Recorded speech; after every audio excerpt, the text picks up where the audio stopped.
Bonjour, je suis très heureuse de te retrouver pour te parler de la pleine lune du 4 mai, sachant que son influence sera active 3 jours avant et 3 jours après.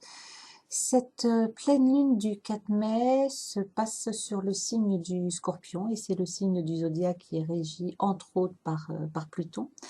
Dans la mythologie romaine, Pluton c'est le dieu du royaume des morts. Il portait un casque en peau de chien qui le rendait complètement invisible et ce casque il ne l'enlevait jamais en fait, hein. C'est pour ça qu'on rapproche Pluton de l'inconscient, parce que l'inconscient, ce qui se trouve dans ton inconscient, eh bien tu n'y as pas accès, sachant que c'est quand même ton inconscient qui mène la danse, et même si tu as le sentiment d'être complètement libre de tes choix, en fait, la majorité d'entre eux ne sont pas faits d'une manière consciente, mais elles le sont d'une manière complètement inconsciente, parce qu'en fait, son rôle, c'est de te protéger, et c'est surtout d'essayer de réparer le passé et de combler tes manques. Alors, l'inconscient, il est très utile parce qu'il est beaucoup plus rapide que ton conscient, donc c'est un petit peu le gardien, il te protège, il t'avertit de dangers potentiels, c'est pour ça qu'on le rapproche aussi au sixième sens et à l'intuition. Il t'est déjà peut-être arrivé dans des situations de sentir que tu te trouvais dans une position dangereuse, et c'est ton inconscient qui t'en a averti, non pas ton conscient. Alors, une pleine lune sur le Scorpion, il est vrai que ça peut faire certains dégâts, alors pas chez tout le monde, hein, ça dépend un petit peu des circonstances de ta vie. Alors on peut avoir très souvent le sentiment d'être complètement libre de ses choix, de prendre ses propres décisions, et en fait c'est l'inconscient qui les prend bien souvent, ces décisions, hein. Comme je te le disais tout à l'heure, l'inconscient, son rôle, c'est de te protéger, mais c'est aussi d'essayer de réparer le passé et de combler les manques. Alors, pour mieux comprendre un petit peu comment l'inconscient peut fonctionner, je vais te parler de l'un de mes clients. Alors, je vais l'appeler Julien pour préserver son histoire, pour préserver son anonymat, et je vais modifier un petit peu le scénario. Julien, lorsque je l'ai eu en ligne, il avait une quarantaine d'années. Il se trouvait dans une situation complètement catastrophique sur le plan financier, principalement.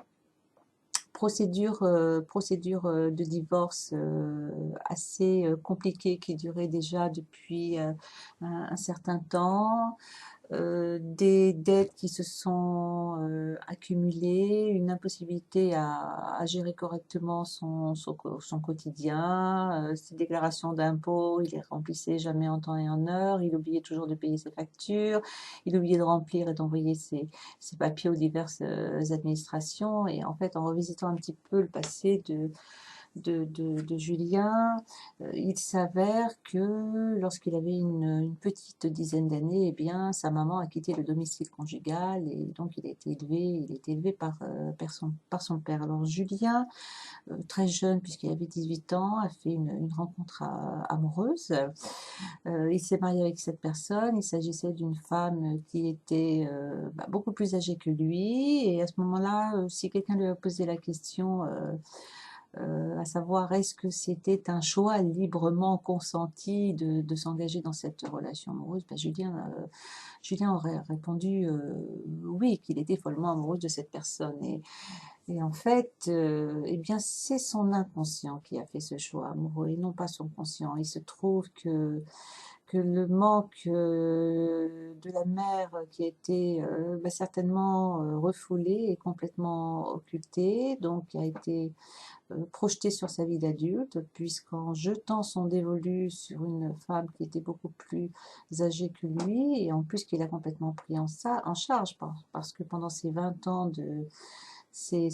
d'union et de mariage, c'est l'ex-femme de Julien qui s'occupait de l'administratif, qui s'occupait de payer les factures. En fait, son ex-femme l'a complètement materné. Donc, pour réparer le passé et d'une certaine manière pour le protéger, son inconscient a décidé qu'il était préférable de jeter son dévolu sur une femme qui pourrait jouer le rôle de sa mère. Alors je t'encourage à revisiter aussi un petit peu ton passé, à essayer de te poser les bonnes questions.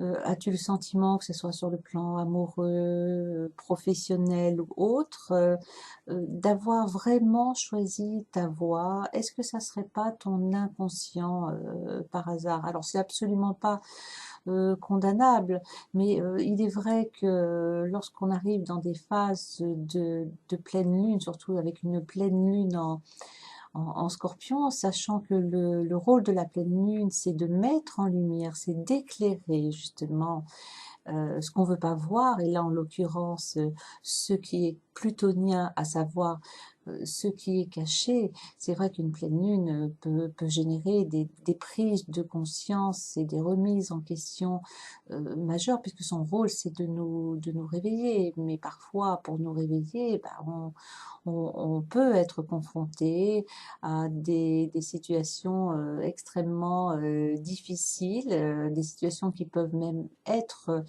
dramatiques. Ce type de réveil peut être très très douloureux. Alors de manière à ne pas en arriver là, dans l'idéal, ce qu'il est nécessaire de faire, c'est d'essayer de voir les choses telles qu'elles sont, de ne surtout pas se mentir, de prendre pleinement conscience de ses manques, euh, d'accepter qu'on a pu être blessé dans le passé, d'accepter le fait que ces blessures sont toujours vivaces en soi, qu'elles n'ont pas été pensées, et le fait qu'elles n'ont pas été pensées, ça va nous amener à faire certains choix de vie. Alors une pleine lune en Scorpion peut amener une libération complète. Vivre une prise de conscience majeure, c'est pas facile, mais c'est extraordinaire, parce que c'est à partir de ce moment-là que tu peux complètement te libérer de tes chaînes.